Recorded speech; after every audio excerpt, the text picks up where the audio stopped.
My name is Matt, and today I'm going to talk about grinding your own beans. Grind it, grind it, grind it. So I have 5 rules here at Roasty that I came up with for grinding your own coffee beans. The first rule of Roasty is to always grind your own coffee beans. The second rule of Roasty is to always grind your own coffee beans. The third rule is to use a burr grinder and not a blade grinder or a blender. Blade grinders just chop up the beans, and sometimes the blades can heat up and actually roast the coffee beans a little more. So now there are 2 types of burr grinders you can use. One burr grinder is an automatic grinder or an electric grinder that is pretty great. You just pop the beans in, you set the grind setting, and then you just let it fly. I like using a manual or a hand burr grinder because it just feels good to grind the beans yourself, and it's perfect for travel. The fourth rule is to measure out your beans before you grind. So when you do the proper coffee measurement using grams and a kitchen scale, you want to measure out the whole bean and then grind it. The fifth and final rule is to know your grind settings. There are actually 3 main grind settings, and that's coarse, medium, and fine. Then there are grind settings that are above, below, and in between those settings. The first and the largest setting is called the extra coarse setting, and that's when the grind sizes are actually really kind of big, almost like big pieces of sea salt, and that's perfect for cold brewing. The second grind is the main coarse grind, and the coarse grind is a good setting for French presses and anything with a mesh screen. The third setting is medium coarse, and this is right between coarse and medium, and it's perfect for Chemex pour-over systems, which is actually my favorite brewing system. The fourth setting is the medium setting, and this is the ubiquitous setting for all commercially ground coffee. And it's perfect for drip brewing coffee, which is why it's perfect for commercial brewing coffee. So if you're making coffee with a drip brewer, use a medium grind setting.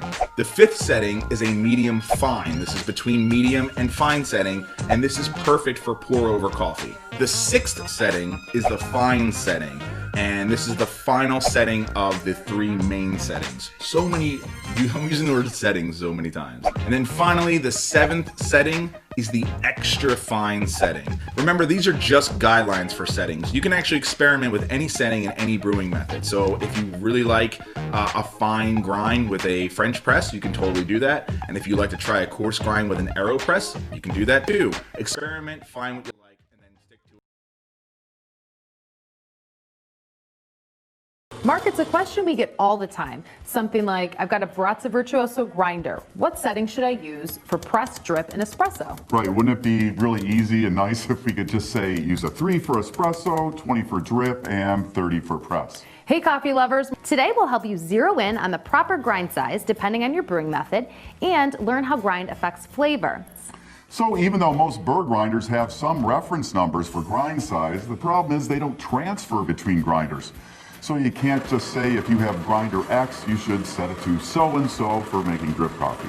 Even between the same make and model of grinder, calibration can be different, or burrs might be more worn, so those numbers don't transfer. And even if they did, the grind size that makes what you consider the perfect cup may not be the same for what I consider the perfect cup. So the best we can do is visually compare grind sizes and make some basic suggestions about what particle size works for different brew methods. Now, the finest grinding is done for Turkish coffee. Call it extra fine, extremely fine. In fact, when making Turkish coffee, the finer the grind, the better. It should be almost as fine as baby powder. Moving up in size, for espresso and mocha pots, you want a fine grind. A good starting point is something just a little finer than granulated sugar. Grind size for espresso is perhaps the most critical of all the brewing methods. For espresso, tiny changes in grind size make for big changes when pulling shots, and that's why espresso lovers are very particular about their grinders.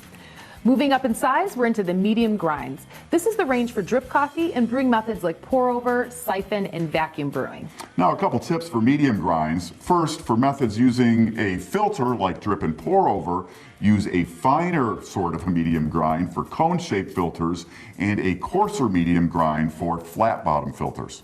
And second, you can use grind size to make subtle flavor adjustments. So if your cup is a little bitter, grinding coarser can help to correct that. Moving up again, we're into a coarse grind used for French press coffee.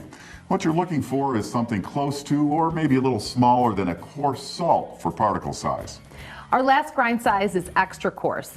It's what you want when making cold brew, and it follows a basic principle of grind size, which is the longer water is in contact with coffee, the coarser the grind. Right, in cold brewing, coffee is in contact with water for 12 hours or more. That's opposed to the fine grind used for espresso with a pressurized water contact time of around 30 seconds. And a couple of final thoughts on grind. Always grind as close to brewing as possible, and invest in a quality burr grinder and stay away from those blade grinders. Right, the blade grinders hack up coffee into randomly sized bits ranging from dust to chunks. It's very difficult to get consistent particle sizes. That leads to uneven extractions with poor flavor in those yucky, muddy cups. Yeah, ew. We hope this video has helped you out. I'm Morgan. And I'm Mark. Thanks for watching, and we hope to see you back here soon for more on Everything Coffee.